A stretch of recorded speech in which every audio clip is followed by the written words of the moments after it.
Hey everyone.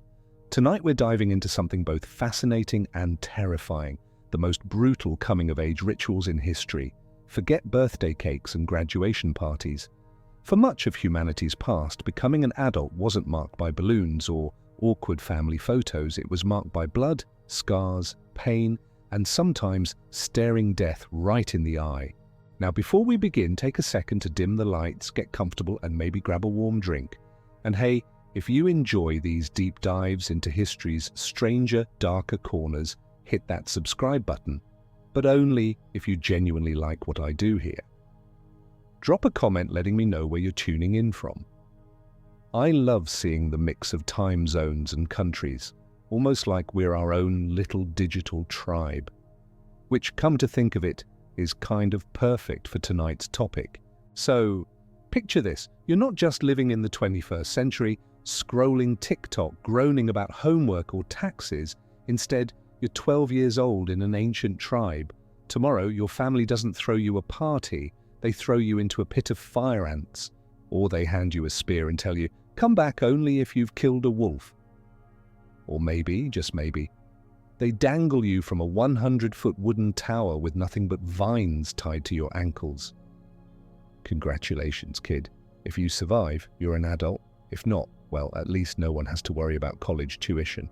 Welcome to the world of initiation rituals, where societies past and present have tested the young with pain, fear, and sometimes outright madness, all in the name of preparing them for adulthood. Before we jump into the blood, scars, and fire, let's answer the obvious question: why?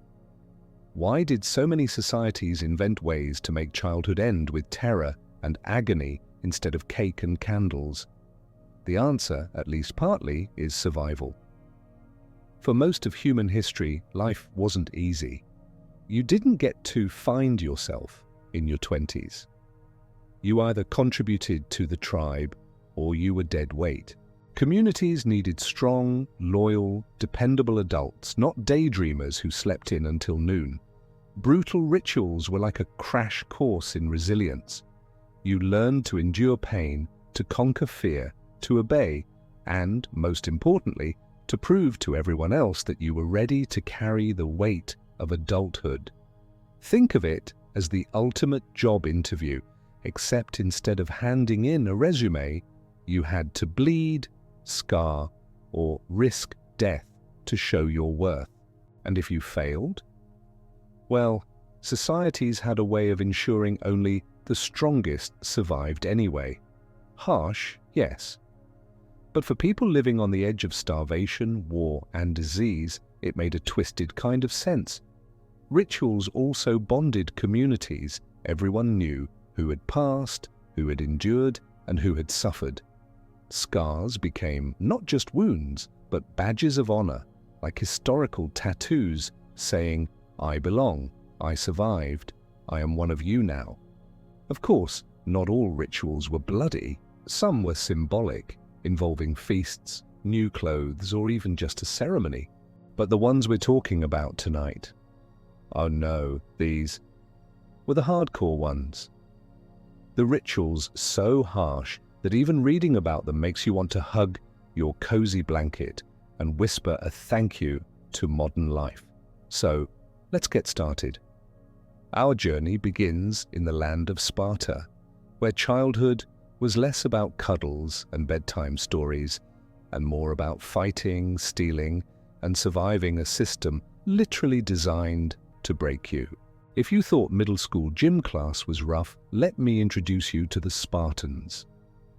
In ancient Sparta, childhood wasn't about chasing butterflies or skipping stones. It was about being forged, literally forged, into a weapon. And the forge wasn't gentle. At birth, your fate already teetered on a knife's edge. Spartan elders inspected every newborn like they were picking fruit at the market. If you were strong, healthy, and screaming with life, congratulations, you got to live. If you were sickly, weak, or simply didn't look promising enough, you were abandoned on a mountainside. Nature would decide what to do with you. Talk about cutting the guest list short right from the start. Survive that first test and your childhood wasn't much kinder. At age 7, yes, 7, you were ripped from your family and thrown into the Agog, Sparta's state-run boot camp. Forget bedtime stories, forget kisses, good night. From that day forward, the state was your parent, your teacher, your drill sergeant, and your nightmare rolled into one. The Agog's purpose was simple: to turn boys into soldiers so disciplined and deadly that they could hold off entire armies. Every moment of your life was engineered for toughness. Meals, small, bland, and deliberately insufficient. Hunger wasn't a problem. It was part of the program. You were encouraged to steal food, but here's the catch. If you got caught, you weren't punished for stealing, you were punished for failing. Because in Sparta, survival meant being clever and ruthless, not polite. Clothes, a single cloak year-round. Hot summers, deal with it. Freezing winters, deal with it. They wanted you to suffer so your body toughened and your mind stopped whining. Comfort was for weaklings. Beds, forget about soft mattresses. You slept on reeds, you cut yourself from the river. Your bed, crunchy, uneven, and probably crawling with bugs. If you complained, well, too bad. That was kind of the point. And then came the beatings. Yes, institutionalized beatings. Older boys and instructors regularly whipped the younger ones, not because they hated them, at least not always, but because pain was part of the training. Learn to endure it now or collapse later on the battlefield. In fact, there was even a ritual called the diamastigosis, where boys were flogged publicly at the altar of Artemis. The goal? To see who could withstand the most lashes without crying out. Some died on the spot, others became local legends. It was the world's most sadistic talent show. But the Agog wasn't just about physical toughness. It drilled in obedience, discipline, and cunning. You learned how to march in formation, fight in close quarters, and kill with precision. You also learned to read and sing, but only as much as was useful for war chants and communication. Poetry, philosophy? Leave that to the Athenians, those softies with their democracy and olive oil. Spartans were taught that the highest art form was war. Perhaps the most brutal part wasn't the hunger, the cold, or even the lashings. It was the constant competition. Boys were ranked, judged, and compared endlessly. If you excelled, you were praised. If you faltered, you were humiliated. Every waking second was a test, and failing could mean being ostracized, or worse, forgotten. By the time you left the Agog at around 20, you weren't just a man. You were a Spartan, molded into a warrior whose identity was inseparable from the state. Love, family, personal dreams, those came second, if they came at all. Your life was the army, your purpose was the phalanx, your body was a tool of war. And the craziest part? Many Spartans looked back on the Agog with pride. To them it wasn't cruelty, it was tradition, it was survival, it was glory. So yes, the Spartan coming of age wasn't just brutal, it was a complete erasure of childhood innocence. It made sure that by the time you were old enough to grow a beard, you were already part of the most feared military machine in the ancient world.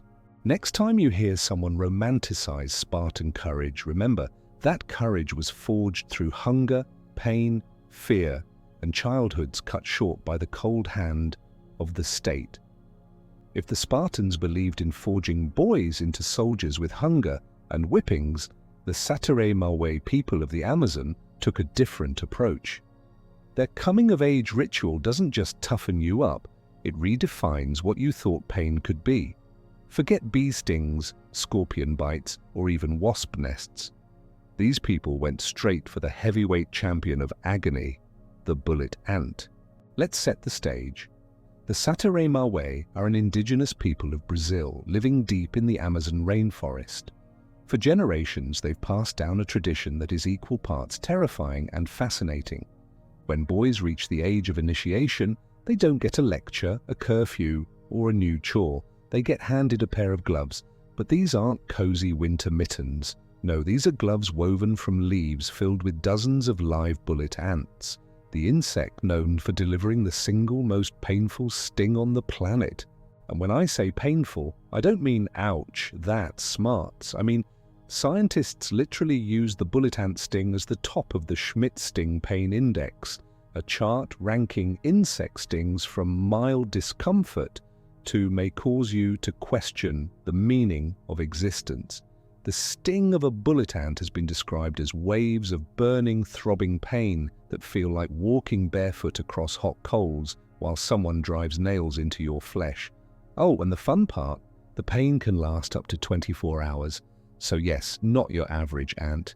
Here's how the ritual works. First, the ants are collected and carefully sedated using a natural herbal solution. This makes them groggy enough to be woven into the gloves without immediately attacking. The ants are placed inside the woven mitts with their stingers facing inward, ready to jab the unlucky soul who dares to put them on. Once enough ants, sometimes hundreds, are packed in, the gloves are ready. And when the venom wears off, those ants are wide awake, angry, and looking for revenge. Enter the initiate. A boy, maybe 12 or 13 years old, steps forward. He knows what's coming, but knowing doesn't soften the reality. He slips his hands into the gloves, and instantly the ants go to work, stinging again and again, over and over, delivering one of nature's most excruciating experiences. The rule: he has to keep the gloves on for 10 minutes. 10 full minutes. That might not sound like much, until you imagine holding your hands in a bonfire while electric shocks course through your arms. Each second stretches into eternity. The boy is expected not just to endure, but to endure with dignity. Crying, screaming, or ripping the gloves off early is shameful.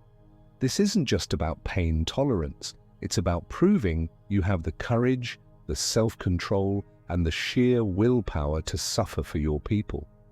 When the gloves finally come off, the ordeal isn't over. Far from it. The venom courses through the body, leaving the boy shaking, convulsing, sometimes even hallucinating. His hands are swollen, numb, and nearly useless. The pain comes in waves, sometimes lasting for a day or more. Yet the real kicker: he doesn't just do it once, he has to repeat the ritual, sometimes 20 times, over the course of months or years before he's considered a man. Imagine that, knowing full well what awaits you, and still stepping up again and again because your place in the community depends on it, because being recognized as a warrior, a protector, an adult, is worth more than avoiding pain. Now let's pause and appreciate the psychology here. The Saturday ritual isn't just a trial by fire, it's a masterclass in teaching resilience. Surviving the bullet ant glove isn't about showing off muscles or winning a fight. It's about proving you can control yourself, that you can suffer without losing your mind, that you can stare agony in the face and still come out standing. It's about becoming part of something bigger than yourself. In a way, it's not so different from modern endurance challenges, military training, marathons, even extreme sports. Except, those don't usually involve hundreds of venomous ants gnawing on your nervous system like it's a buffet. Western observers who've witnessed the ritual often describe it with horror, wondering how children could possibly endure something so cruel. But for the Saturday, it's a point of pride. The scars, the memories, the sheer toughness it builds, these aren't seen as suffering, but as essential steps into adulthood. And perhaps that's the key takeaway. Pain, in this context, isn't punishment, it's transformation. The bullet ant glove strips away the boy and leaves behind the man. So the next time you complain about stubbing your toe or getting a paper cut, just remember, Somewhere in the Amazon, a 13-year-old kid is willingly sliding his hands into gloves full of the most painful insects on Earth and calling it Tuesday.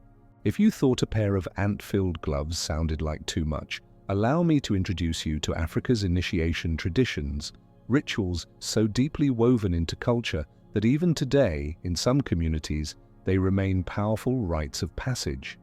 Here, becoming an adult wasn't just a family milestone, it was a public declaration, a performance of bravery, and often a dance with pain that left permanent marks on the body and the soul. Let's start with one of the most infamous and widespread practices, circumcision as an initiation ritual. Now, in many societies, circumcision is a quiet medical procedure done at birth. In much of Africa's past, though, it was something else entirely. It was a test, a trial by blade, a line drawn in blood between childhood and manhood. Picture this. You're a boy of 12, maybe 13, standing in front of your entire community. The elders gather around, warriors watch silently, women sing chants that echo in your ears. The air is thick with expectation. And then the ritual begins. The circumcision isn't performed in the privacy of a clinic. It's done outdoors, often with rudimentary tools, in full view of your peers. The rule is simple but merciless. No crying, no flinching, no expression of pain. If you do, shame. Humiliation. For the rest of your life, you might be branded as weak, unworthy of true adulthood. Among the Xhosa people of South Africa, this ritual is part of Ulwaluko, a centuries-old initiation school that marks the passage into manhood. After circumcision, boys are sent into seclusion for weeks, recovering in huts built specifically for this purpose. Their bodies heal, but their spirits are also tested through fasting, rituals, and instruction in what it means to be a man in their society. The Maasai of Kenya and Tanzania practiced similar initiation rites. Circumcision was performed with a sharpened knife, sometimes even a shard of glass. And again, the law was absolute. You must not cry. If a boy shed tears, he didn't just embarrass himself, he embarrassed his entire family. Imagine that pressure, enduring searing pain not only for your own pride, but to protect the honor of everyone you love. And circumcision was often just the beginning. Across many African cultures, initiation schools or camps were established to transform boys into warriors. Once cut, you weren't pampered. You were thrust into weeks or sometimes months of isolation, living in the wild, eating little, sleeping rough, and learning to survive. Take the Suri people of Ethiopia, for example. Their initiates had to endure violent stick-fighting duels known as donga.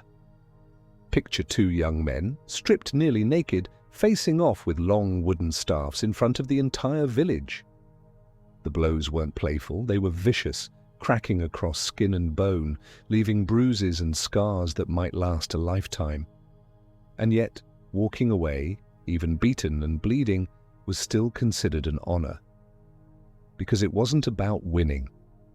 It was about showing that you had the courage to stand, to fight, to bleed, and to remain unbroken. In other societies, endurance was tested with sheer physical suffering. Some groups forced initiates to roll in thorn bushes, their bodies pierced by sharp spines. Others beat the boys with sticks until their backs were striped with welts. Among the Fulani people, young girls endured their own trials. In one tradition, girls had to sit silently while elders made deep cuts on their faces, scarification patterns that would remain for life. The challenge wasn't the pain of the cuts, it was showing no reaction, not a flinch, not a tear, only stoic acceptance. To outsiders, these rituals may seem cruel, but within the communities, they were sacred. Pain wasn't the goal, transformation was. The ordeal wasn't just about proving toughness, it was about burning away the child, leaving behind only the adult who could shoulder responsibility. And there was pride in it.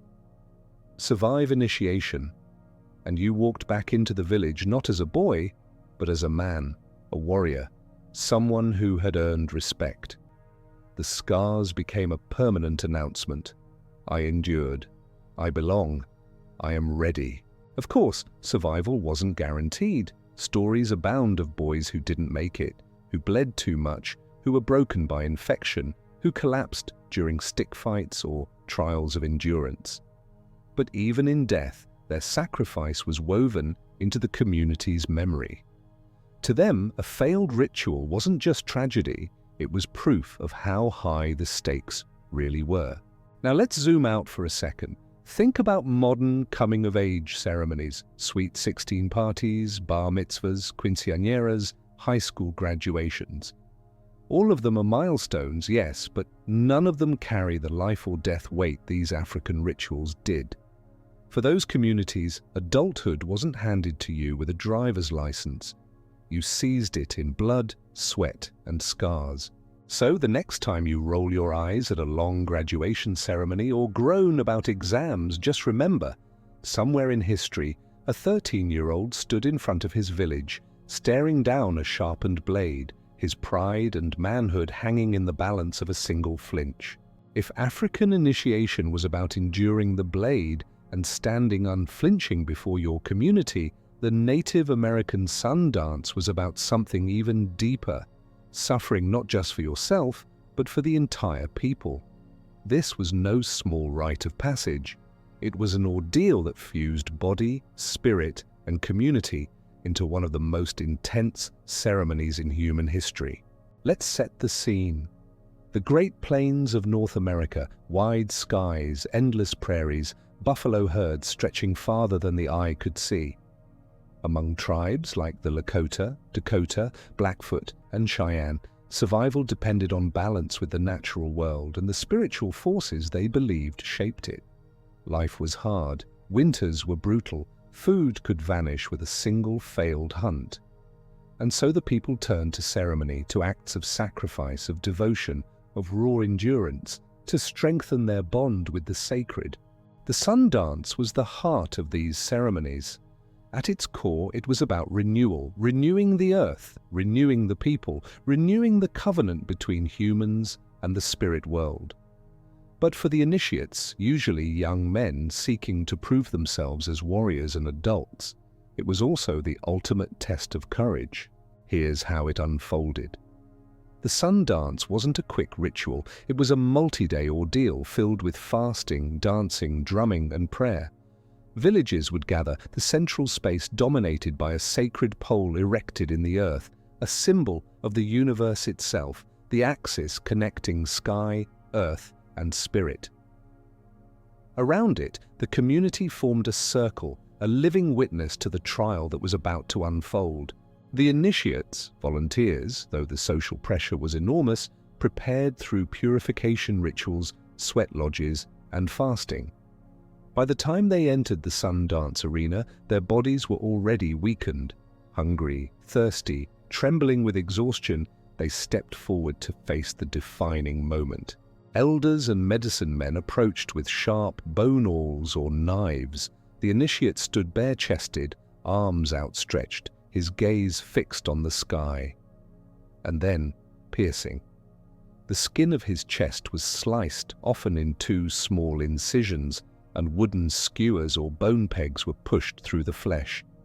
These skewers were tied with rawhide thongs connected directly to the central pole of the sun dance lodge. In some variations, the piercings were made on the shoulders or back. In every case, the result was the same. The initiate was tethered to the sacred pole by his own skin. And then the dancing began. To the thunder of drums and the cries of singers, the young men danced, pulling against the rawhide cords. Each movement tore at their flesh. Each step sent shocks of agony through their bodies. The ritual could last for hours, even days. Some collapsed from exhaustion, others fainted. But the rule was the same. You kept going until the cords tore free, until the skewers ripped through your skin and you were released. Not just physically, but spiritually. Imagine the sight. Dozens of young men, bodies slick with sweat and blood, circling the sacred pole while their families watched, weeping, praying, singing, the air thick with smoke dust and the pounding rhythm of drums. For the dancers, every second was agony, but agony was the point. Their suffering was an offering to the Creator, to the sun, to the spirits of the buffalo, to the survival of the tribe itself.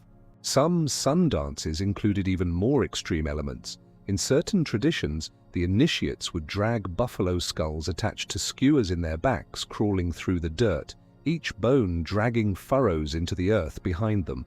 Others were suspended from the pole itself, lifted off the ground by the hooks in their flesh, swinging as their weight tore at their skin. To modern ears, it sounds like torture. And in a sense it was, but to the people who performed it, it was holy. The pain wasn't humiliation, it was sacrifice. By offering their own flesh, their own suffering, the dancers were believed to renew life for everyone, ensuring good hunts, fertile crops, healing, and survival for the entire tribe. And here's the remarkable part. Many who endured the sun dance described it not only as pain, but as transcendence. In the haze of exhaustion, fasting, and agony, visions came. Some saw spirit animals guiding them, others saw ancestors, or the great mystery itself. In the tearing of flesh, they touched something beyond the body, a connection to forces larger than themselves. Now let's compare that to your average modern coming of age. Maybe a graduation ceremony, where the biggest trial is staying awake through a 3-hour speech. Maybe a driving test, where you sweat bullets parallel parking in front of a stern examiner. The sun dance made those milestones look like child's play. And this wasn't just about individual pride. A young man who completed the sun dance was celebrated not for his toughness, but for his generosity. His willingness to suffer was seen as proof that he would sacrifice for the tribe, that he had the courage and selflessness to be a warrior, a protector, a leader. His scars weren't shameful. They were badges of honor, visible reminders etched into his chest and back that said, "I gave my flesh for my people." The US government, horrified by the ritual, banned the sun dance in the late 19th century as part of its campaign to suppress native traditions. But the ceremony never fully disappeared. In secret, in remote places, families kept it alive. And today, in many native communities, the sun dance has returned, not always with piercing, but with dancing, fasting, and prayer, keeping the spirit of the tradition alive. So, what does the sun dance teach us about coming of age? That for some cultures, adulthood wasn't about personal achievement or independence. It was about service, sacrifice, and community. It was about proving that your body, your strength, your very flesh could be given to something greater than yourself. And if that sounds brutal, it's because it was. But it was also profound. The sun dance wasn't just a ritual of pain, it was a ritual of meaning, a reminder that life is fragile, that survival demands sacrifice, and that sometimes to truly grow, you must first bleed.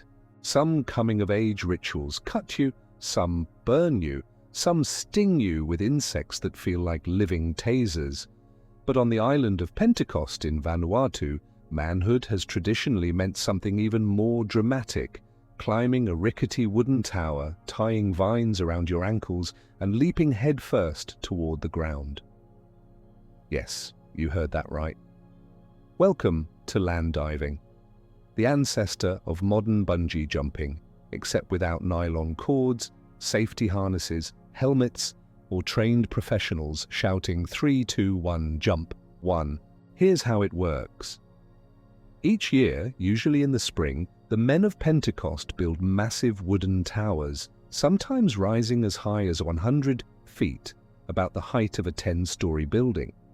These towers aren't sleek steel structures. They're built by hand from local trees, lashed together with vines swaying in the wind, creaking under their own weight. From a distance, they look like giant ladders reaching toward the sky. Up close, they look like every engineer's worst nightmare. And yet these towers are the stage for one of the boldest spectacles in human history. For the Sautrari and other local communities, land diving, called naghol, is not just entertainment. It's a sacred ritual rooted in myth and tradition. According to legend, it began with a woman fleeing her abusive husband. To escape him, she tied vines around her ankles and leapt from a tall tree. When the man tried to follow her, he didn't think to tie vines and fell to his death. From that story came the ritual, a blend of courage, atonement, and the declaration of adulthood. On the day of the dive, the atmosphere is electric. Crowds gather, men chant, women sing, drums beat a rhythm that pounds in your chest. And at the top of the tower, the initiates climb, bare-chested, vines trailing behind them like green snakes. The vines are chosen carefully, cut fresh from the jungle that morning. Too long, and the jumper crashes into the ground. Too short, and his body snaps violently against the tower. The men who prepare them must know the weight of the diver, the stretch of the vine, the height of the platform, because in land diving, miscalculation means death. And yet boys as young as 7 or 8 climb those towers for their first dives. By leaping, they prove their bravery, their readiness to be counted among the men. For older boys, it is the moment of transition, the threshold between childhood and manhood. Now picture it. You're standing on a swaying platform 80 feet in the air. The ground below is hard earth, freshly tilled to soften the impact. But let's be honest, soft is relative when you're hurtling headfirst toward it. The vines are tied around your ankles, elders give their blessings, the chants rise louder, and then it's time. You leap. For a heart-stopping moment, you're flying, arms outstretched, body plunging downward, the tower vanishing above you. The vines snap taut, jerking your body violently. If everything goes right, your shoulders or head lightly graze the earth. A symbolic kiss with the ground, blessing it with your courage and ensuring a good harvest for the community. If everything goes wrong, well, let's just say the earth's kiss isn't always gentle. Broken bones are common, concussions too. In the past, deaths were not unusual. And yet, year after year, generation after generation, the ritual continues. Because for the people of Pentecost, land diving is more than a daredevil stunt. It's life, it's culture, it's proof that a boy has the courage to leap into manhood, literally. The dive isn't just personal, it's communal. Each successful jump is believed to bless the crops, especially yams, the staple food of the region. When boys dive, they aren't only proving themselves, they're feeding their people. Their courage ensures survival. Their leap sustains the future. What's fascinating is how matter-of-fact the divers can be. To them, this is normal, expected. You don't hesitate, you don't tremble, you climb, you leap, you crash, you rise. Childhood falls away with each plunge, and adulthood greets you when you stand back up, bloodied but alive. Of course, outsiders who've witnessed the ritual often describe it with wide eyes and sweaty palms. Tourists see daredevils. Anthropologists see a blend of myth, agriculture, and social order. Psychologists see the ultimate test of courage. But for the people of Pentecost, it's simple. To be a man is to leap. And perhaps that's why the ritual still resonates, even in the modern world. While most of us cross into adulthood by passing exams, moving out of our parents' houses, or filing taxes for the first time, these young men declare their adulthood by defying gravity. It's dramatic, it's dangerous, and it's unforgettable. So next time you see someone bungee jump for fun at an amusement park, remember this. The thrill seekers may be chasing adrenaline, but the men of Vanuatu weren't chasing thrills. They were chasing adulthood, identity, and the survival of their community. Their jump wasn't entertainment, it was transformation. It was, some cultures throw boys into the wilderness to test their survival, others pierce, beat, or starve them.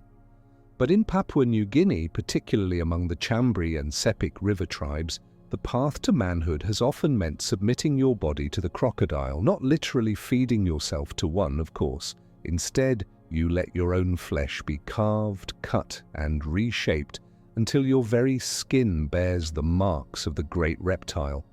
By the end of the ritual, you don't just look like a man, you look like a crocodile man, a living testament to pain, courage, and transformation.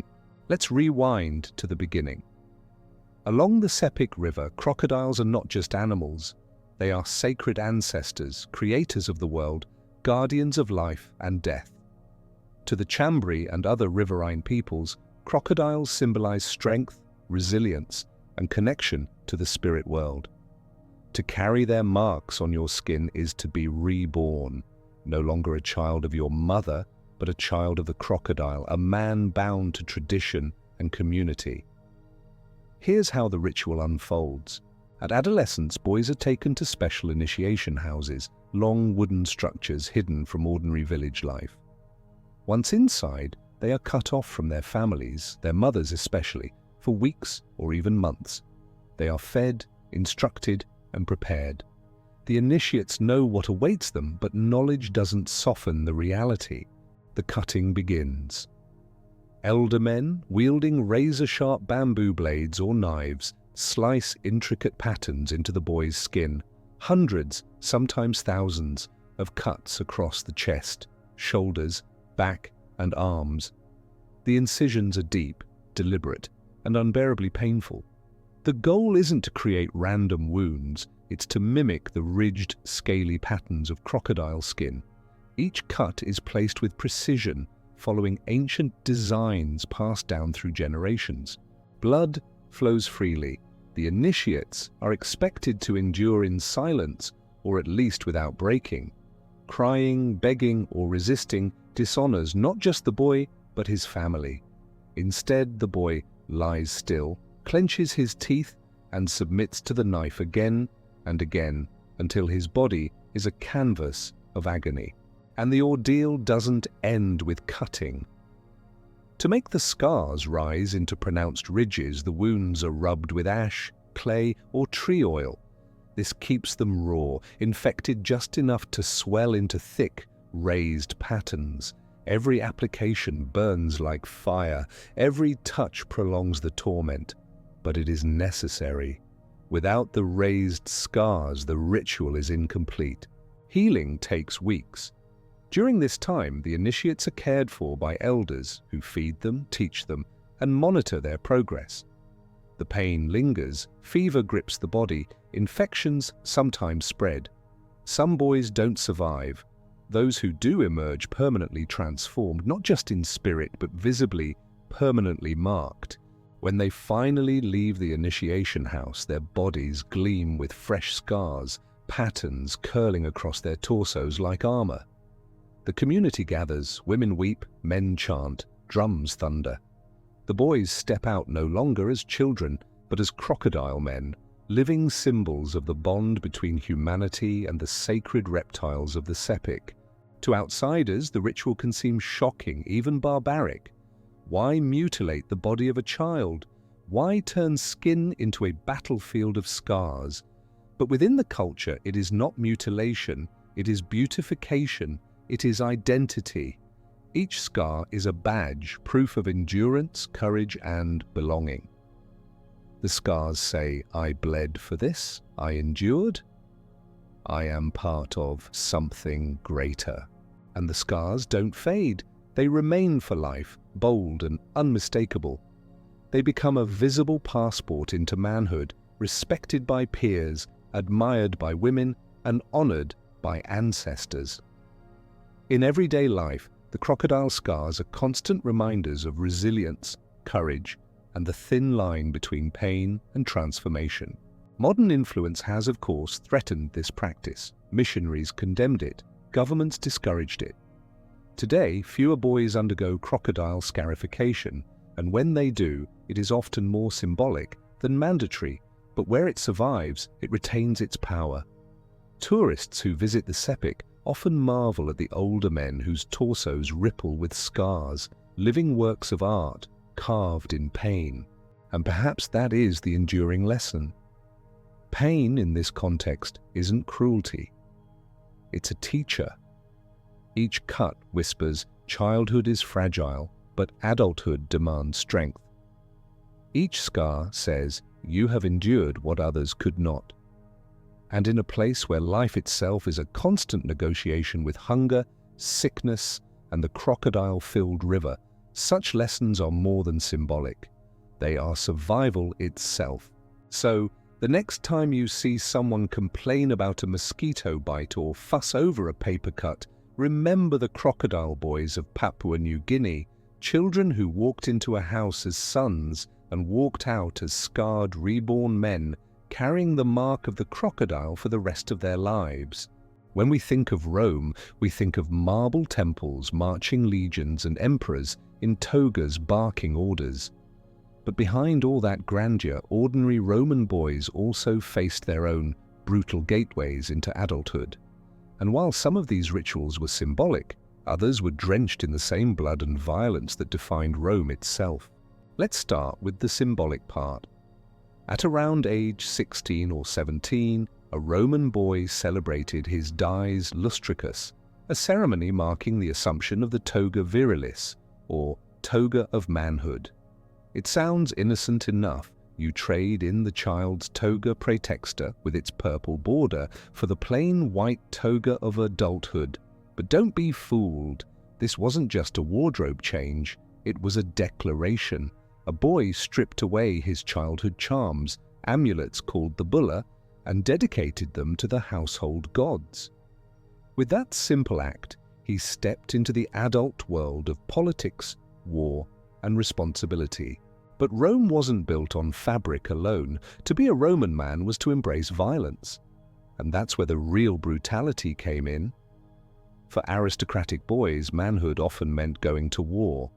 Imagine being 16, barely old enough to shave, and suddenly you're marching into battle with the Roman legions. No training wheels, no warm-up. Your initiation into manhood might very well be your first kill. Roman fathers expected their sons to prove themselves not in words, but in blood. Coming home with scars wasn't a shame, it was a badge of honor. And it wasn't just the aristocrats. Among the lower classes, brutality took other forms. Public beatings were sometimes used as a rite of passage, overseen by fathers or masters. The message was clear: childhood softness had no place in a society where survival depended on discipline, obedience, and strength. Now let's talk about gladiators. While not a formal coming of age for most citizens, the gladiatorial arena embodied Rome's obsession with pain as transformation. For some enslaved boys, the arena was their brutal initiation.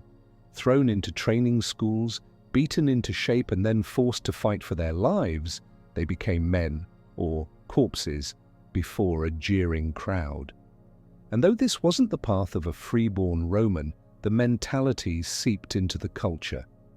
True manhood was earned through struggle, violence, and courage in the face of death. Even Roman festivals carried shades of brutality. Take the Lupercalia, for example, a raucous spring ritual where young men clad in goatskins whipped bystanders with leather thongs to promote fertility. For initiates, participation wasn't optional. It was expected. You ran, you whipped, you bled, and in return, you gained a place in the adult community. And let's not forget the infamous practice of exposing infants. While not exactly a coming-of-age ritual, it shaped the mentality of Roman youth from the very start. Children grew up knowing that survival itself was their first test. To reach boyhood, you had already passed nature's cruelest filter. To reach manhood, you had to keep proving you were worth the investment of family and state. Perhaps the most chilling part of Roman initiation wasn't the violence itself, but the way it was normalized. Boys were told, "You are Roman, therefore you must endure, you must fight, you must bleed." Pain wasn't an obstacle, it was the teacher. And death wasn't the enemy, it was the price of failing to live up to Roman expectations. When a boy donned the toga virilis, he wasn't just putting on clothes, he was putting on centuries of tradition, obligation, and brutality. He was expected to defend his family's honor, fight Rome's wars, and uphold the empire's values, even if it killed him. And so in a culture where gladiators fought to the death for entertainment and conquered peoples were enslaved by the thousands, it's no surprise that even the private rituals of growing up bore the same ruthless edge. Rome believed that greatness was forged in pain, and every boy stepping into manhood knew it. When people think of Sparta, they picture warriors, bronze shields gleaming in the sun, spears bristling in perfect formation, men who seemed half human, half machine. But what most forget is that every Spartan warrior was once a boy, and those boys were shaped by a system so harsh, so merciless, that survival itself was a rite of passage. Welcome to the agoge. The agoge wasn't a single ceremony. It was a years-long crucible, beginning at age 7, designed to burn childhood out of boys and leave behind warriors fit for Sparta's war-obsessed society. Unlike other cultures where coming of age was a moment, in Sparta it was an ordeal, stretching across an entire youth. Step 1. Separation. At 7 years old, Spartan boys were torn from their families and placed into state-run barracks. No more mother's comfort, no more father's protection. From this moment, the state owned you. You weren't a son anymore. You were a recruit in Sparta's relentless machine. The first lessons were simple: obey, endure, and suffer in silence. Boys were starved deliberately, given just enough food to keep them alive, but not enough to feel full. Why? Because hunger, the Spartans believed, built cunning. If a boy wanted more, he had to steal. But here's the twist: if he was caught, he was punished, not for stealing, but for being clumsy enough to get caught. And the punishments? Brutal. Beatings with whips, often administered in front of peers, were common. Boys learned to grit their teeth, to accept pain without crying out. Any show of weakness marked you as unworthy. One of the most infamous stories comes from Plutarch. A Spartan boy supposedly stole a fox cub to eat. But when a guard approached, rather than be caught, the boy hid the animal under his cloak. The fox clawed and tore into his stomach, ripping at his insides. Yet the boy remained silent, refusing to betray himself. He died where he stood, his secret intact. Whether the tale is fact or legend, it captures the essence of the agoge. Pain is irrelevant, endurance is everything, and the tests only escalated. Boys were encouraged to fight each other, bare-knuckle brawls that left faces bruised and bones broken. They competed in races, wrestling matches, and endurance trials where collapse was a badge of shame. Some were forced to endure ritual floggings at religious festivals, whipped until their backs were raw and bloody, while spectators cheered. This wasn't punishment, it was practice, a rehearsal for war where pain was constant and mercy was absent. At around 12, things grew even harsher. Cloaks replaced real clothing. Boys went barefoot year-round, even in the cold. They slept on beds of reeds pulled from rivers. No blankets, no comfort. The message was simple: if you want warmth, earn it. If you want comfort, forget it. The final stage came in adolescence, when boys were tested in ways that sound less like training and more like horror. One such trial was the Crypteia. Teenagers were sent into the countryside with nothing but a knife and minimal supplies. Their mission? Survive by their wits. But survival wasn't the only goal. These young men were tasked with stalking and terrorizing Sparta's enslaved helot population, even killing them in secret. It was both a rite of passage and a brutal method of control. Imagine being 15, hiding in the shadows, knife in hand, trying to prove yourself by murdering another human being. That was the Spartan idea of growing up. By 20, if you survived, and many didn't, you became a full Spartan warrior, eligible to join the mess halls of men and fight in the phalanx. At that point, your life was bound to Sparta's wars until death. Childhood was not a memory. It was a trial you endured, scars etched across your body and soul. The Agog turned boys into fighters, but it also robbed them of softness, individuality, and even family. You were no longer yourself. You were Sparta. Your body was a weapon. Your pain was irrelevant.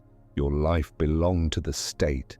Compared to this, our modern coming-of-age trials, graduation speeches, first jobs, awkward first dates, seem laughably gentle. Imagine telling a Spartan boy bruised and half-starved at 12 that your big step into adulthood was learning to drive. He'd probably laugh if he could stop clenching his teeth against hunger long enough to bother. And yet the system worked, at least for Sparta. The Agoge produced some of the most feared warriors in the ancient world. Their discipline, their endurance, their ability to stand shoulder to shoulder in battle was legendary. And it all began with years of suffering, years of pain, years of proving over and over that you could endure more than ordinary men. In Sparta, manhood wasn't something you celebrated with a toga or a feast. It was something you clawed your way into, bleeding, starving, and shivering until nothing remained but steel. Not every brutal coming-of-age ritual left scars on the body. Some left them on the soul. In medieval Japan, among the warrior elite, the transition from child to adult wasn't just about proving strength. It was about stepping into a role that could cost you your life at any moment. And the ritual that marked this transition was known as genpuku. At first glance, genpuku seems tame compared to Spartan beatings or Amazonian stings. There was no bloodletting, no knives carving crocodile patterns into your flesh. But don't be fooled. For the sons of samurai, this ceremony was as terrifying as facing an enemy on the battlefield, because once it was done, you were no longer shielded by youth. You were expected to live, fight, and die as a man. Here's how it worked. The ceremony usually took place between the ages of 12 and 17, though for the sons of high-ranking samurai or nobles, it might be as early as 10. On the day of genpuku, the boy was stripped of his childhood clothes and dressed for the first time in adult robes. His childhood hairstyle was cut away. A new hairstyle associated with men was given to him. And perhaps most importantly, he received a new name. Names in Japan carried immense weight. A boy might be known for his playfulness, his childish mischief, but the moment genpuku was complete, that identity was erased. The new name wasn't just symbolic, it was a public contract. You were now a man, and society would treat you as one. For samurai boys, this meant receiving their first set of adult weapons, sometimes a real sword. Imagine being 13 years old, standing before your lord and your family, and having a katana placed in your hands. The message was unmistakable. From this day forward, you are expected to fight, and if necessary, to kill. But the real brutality of genpuku was psychological. Childhood protections vanished overnight. No one would excuse your mistakes with, "He's just a boy." If you failed in duty, if you dishonored your name, you could be punished with the same severity as any adult, including ritual suicide seppuku. Think about that. Yesterday, you were a child. Today, you are a man.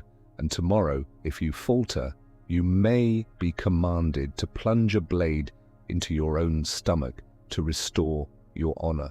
That's not just growing up. That's growing up with a sword dangling over your head, literally and figuratively. The pressure was immense. A samurai youth stepping out of genpuku was expected to serve his lord, fight in wars, and uphold the iron code of Bushido. To hesitate in battle, to disobey an order, to bring shame on your family, any of these could lead to disgrace worse than death. And unlike in cultures where coming of age was private, genpuku was often a public event. Lords, retainers, and even entire communities bore witness. The boy wasn't just becoming a man in his own eyes, he was becoming a man in the eyes of everyone who mattered. His new identity was forged in ceremony, but the proving ground would be war.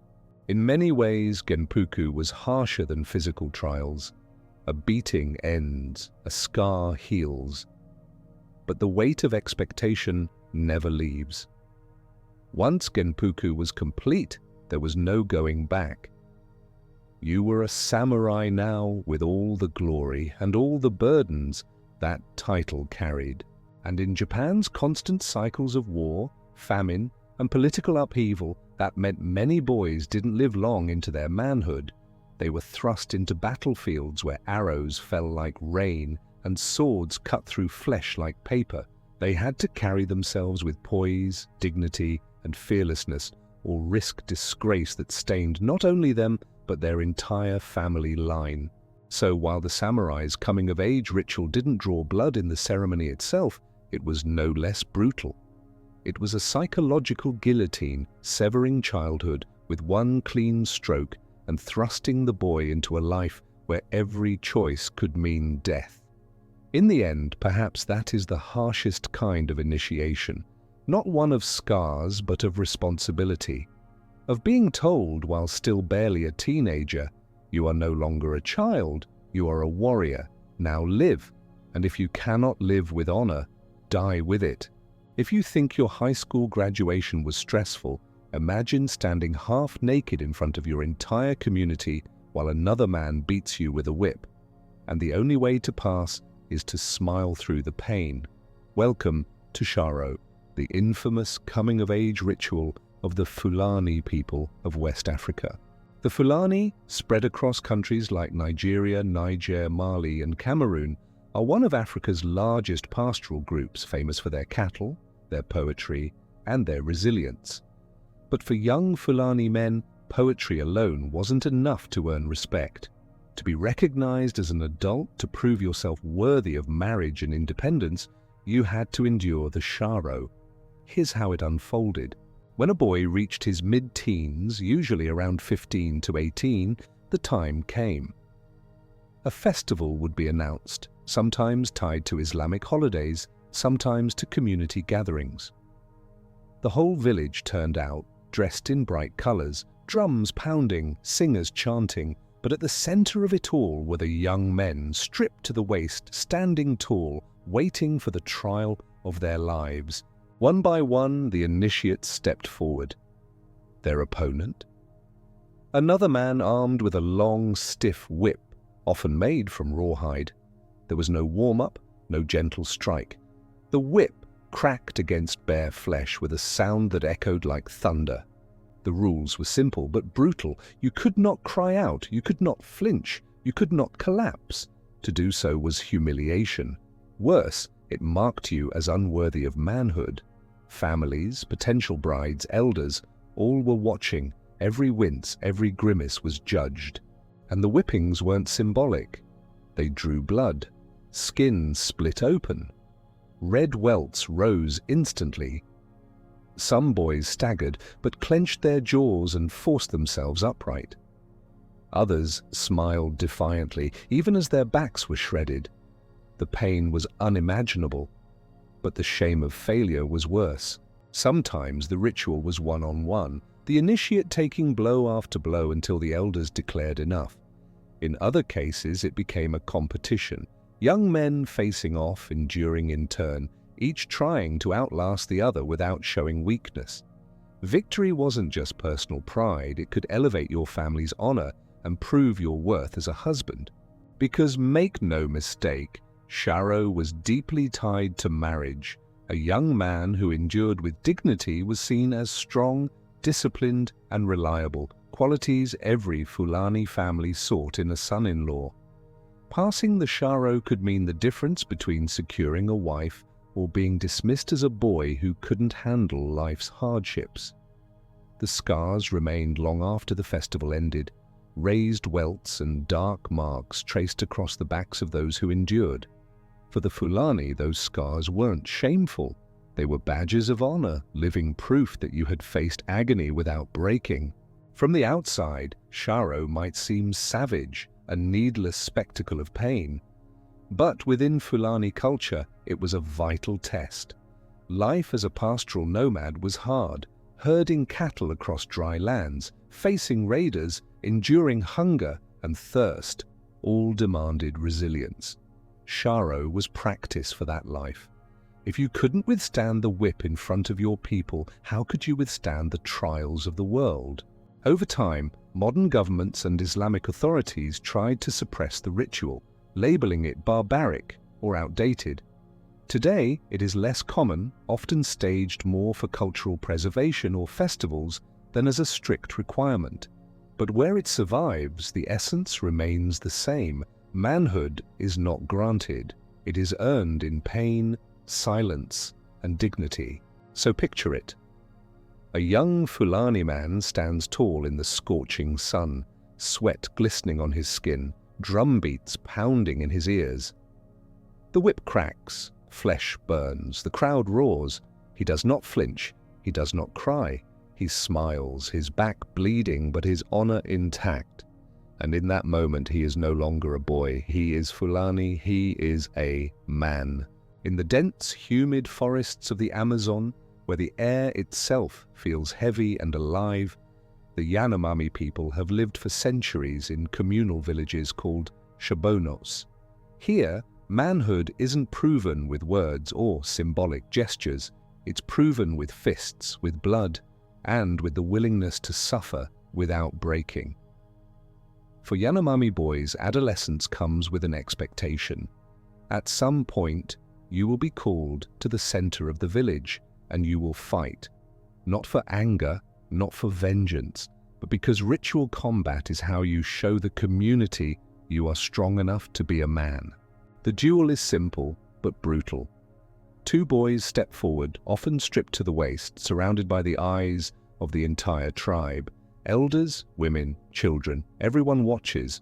There is no backing out. This is not sport. This is initiation. The weapons? None, just fists. But unlike a boxing match, there are no gloves, no referees, no rounds. The blows are direct and punishing. One boy plants his feet, squares his shoulders, and offers his body. The other strikes, full force, bare fist, slamming into the chest or ribs. The sound echoes, flesh against flesh, like a drumbeat of pain. Then they switch. The first boy must stand still, offering his body as the second hammers a blow into his chest.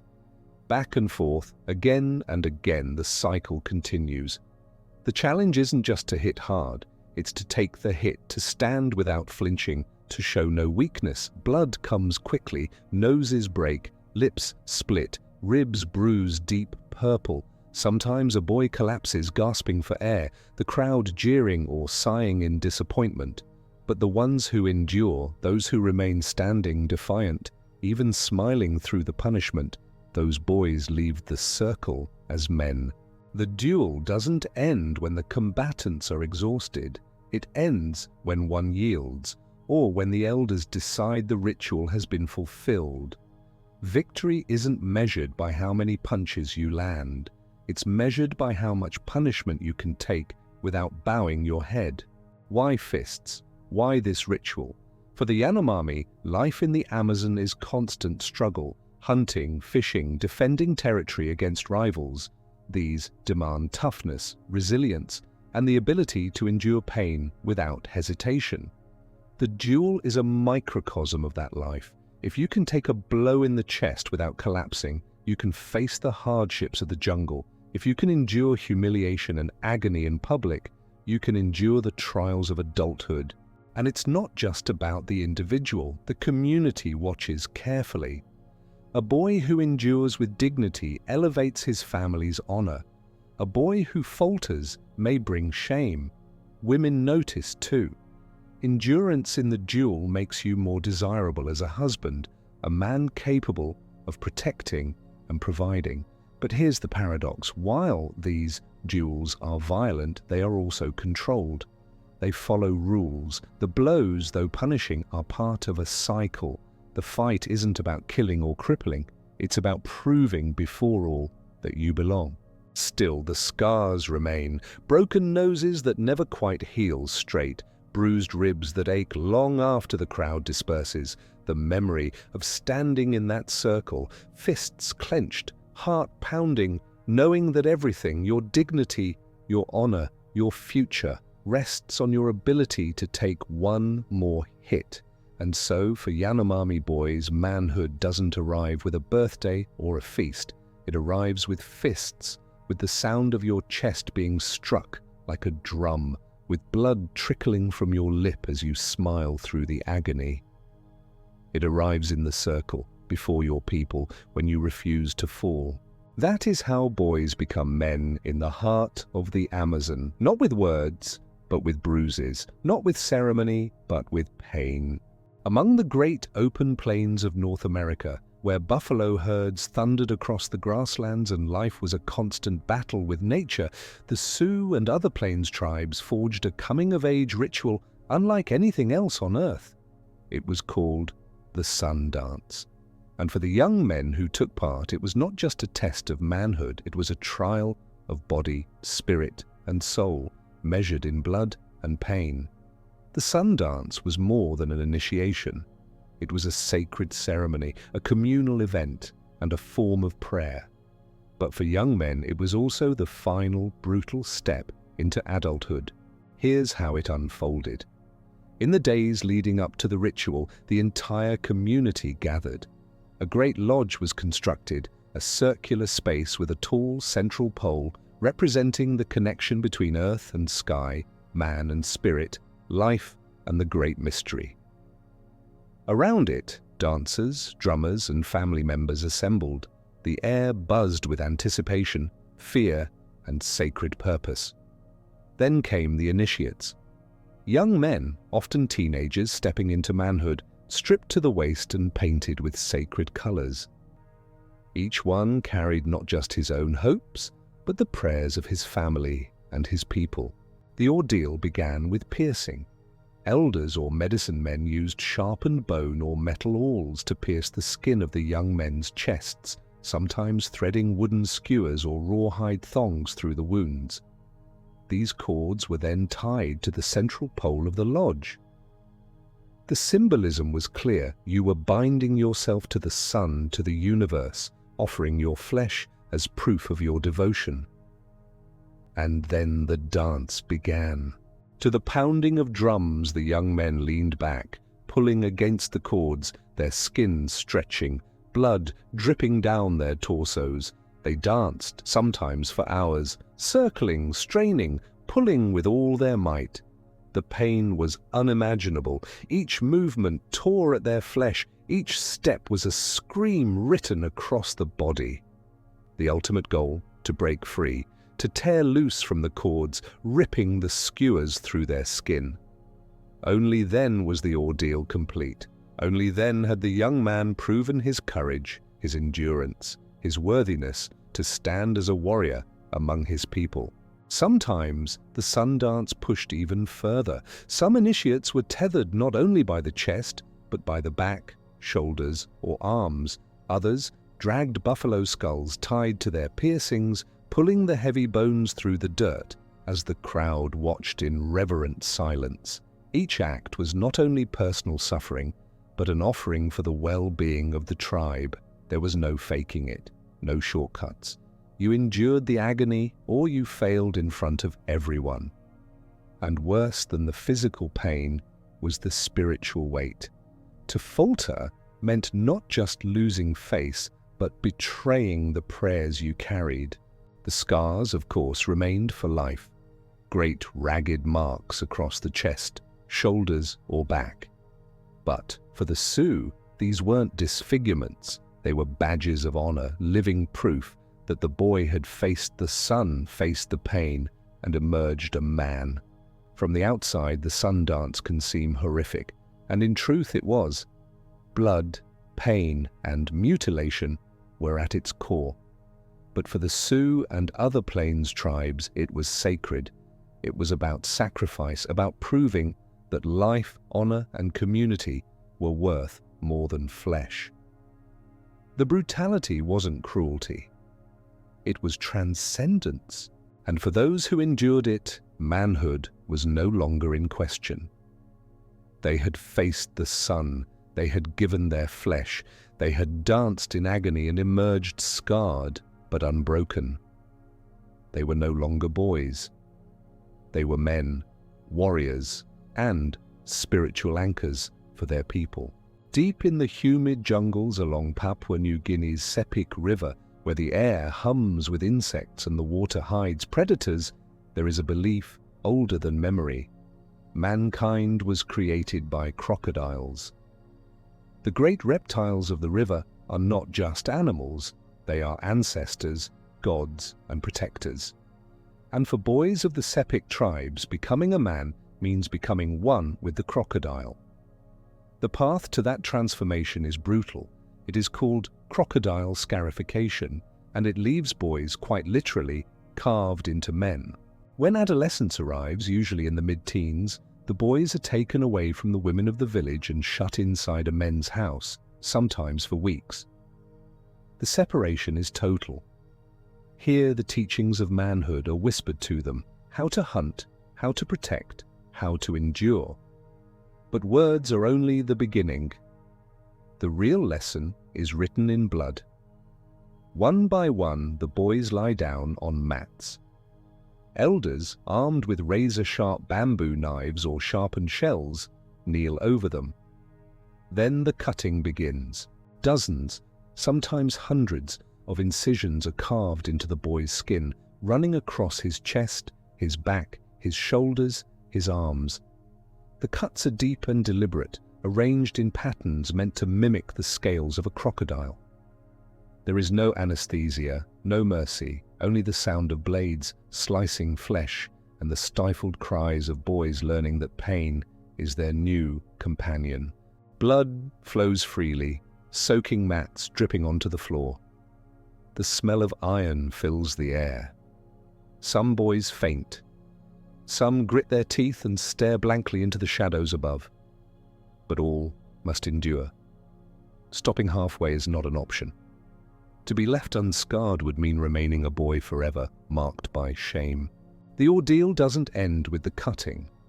Ashes or clay are sometimes rubbed into the wounds to keep them raised, to prevent smooth healing, to exaggerate the scar patterns. Infection is common, fever inevitable. Yet the suffering is considered part of the transformation. The pain is the crocodile taking hold, burning away weakness, leaving only strength.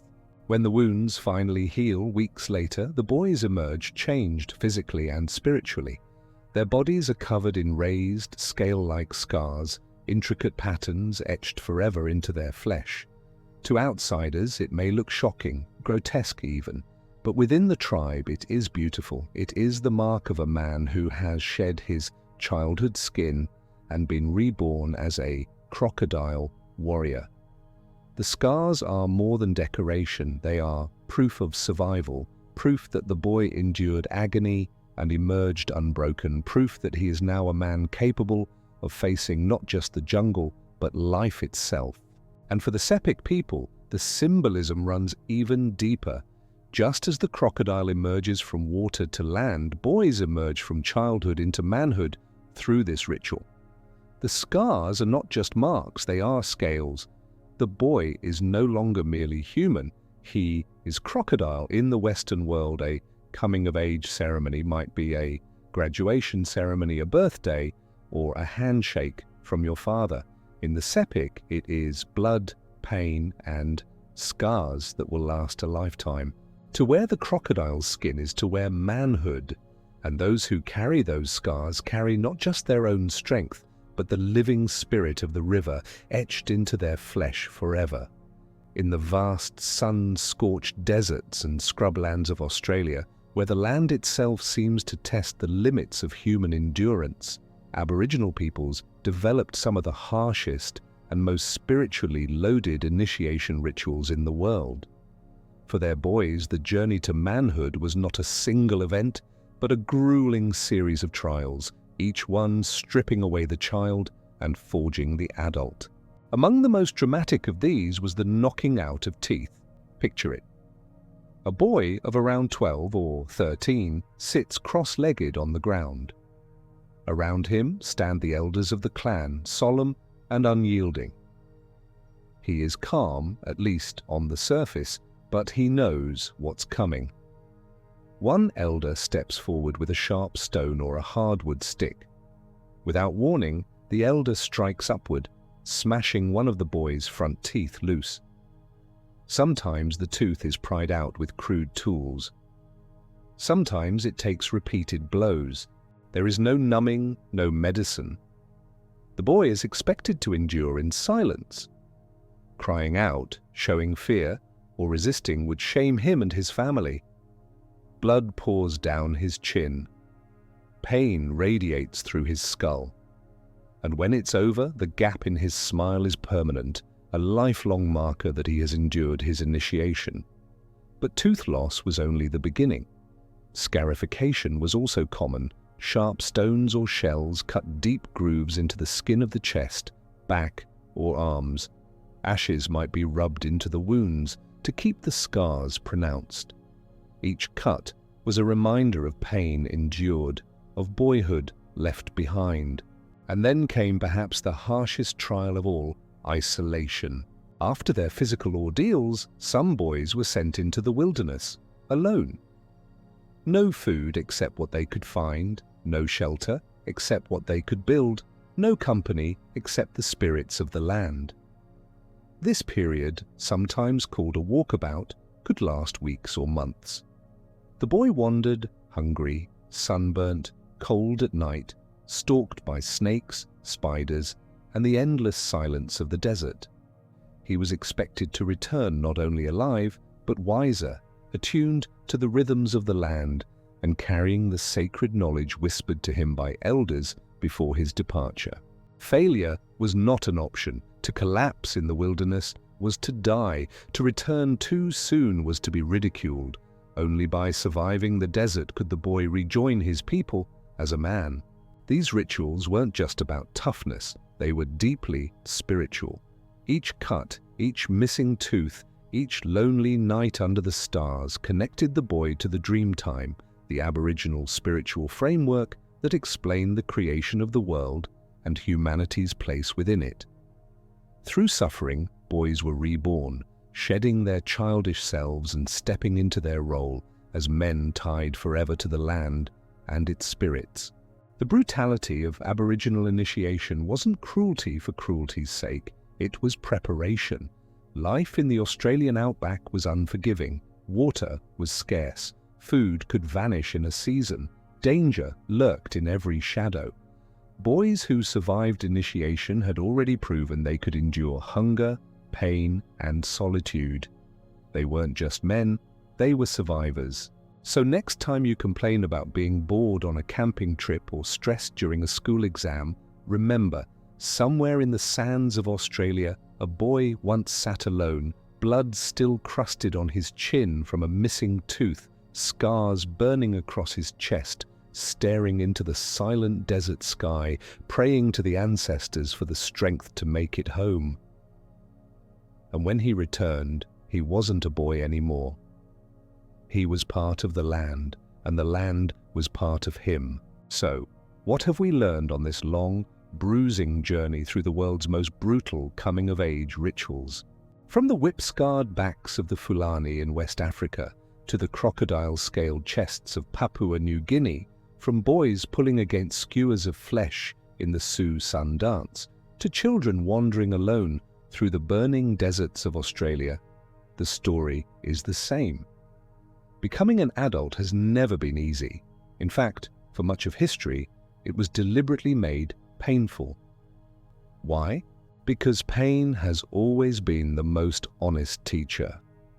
Words can be forgotten, ceremonies can be faked, but suffering cannot be cheated.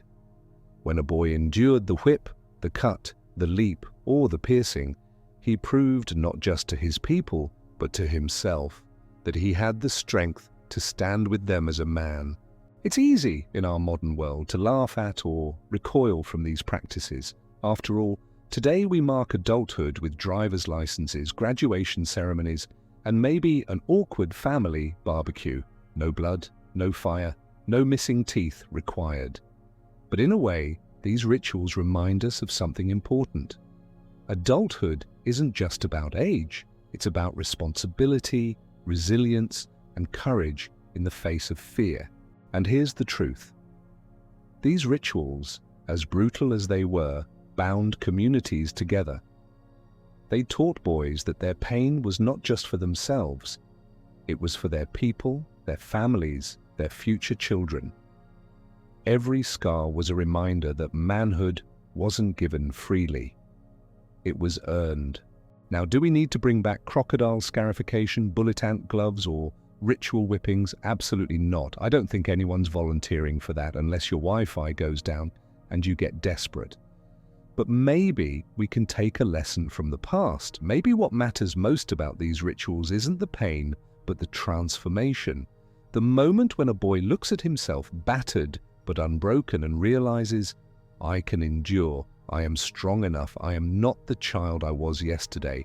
So the next time life feels hard, the next time you're exhausted or struggling or ready to quit, remember, somewhere in history, a teenager was dragging buffalo skulls by hooks in his chest, or standing calmly while his skin was carved into crocodile scales. If they could endure that, you can survive your Monday morning meeting, because that, in the end, is the real message of these rituals. Pain passes, scars fade, but the strength you discover in yourself, that stays forever. Thank you for staying with me on this journey through history's most brutal rites of passage. If you enjoyed this, give the video a like, subscribe for more journeys into the bizarre and fascinating corners of the past, and let me know in the comments which ritual shocked you the most and which one, if forced, you think you might actually survive. Until next time, stay curious, stay brave, and maybe, just maybe, be grateful that your toughest coming-of-age ritual was just blowing out some candles on a birthday cake.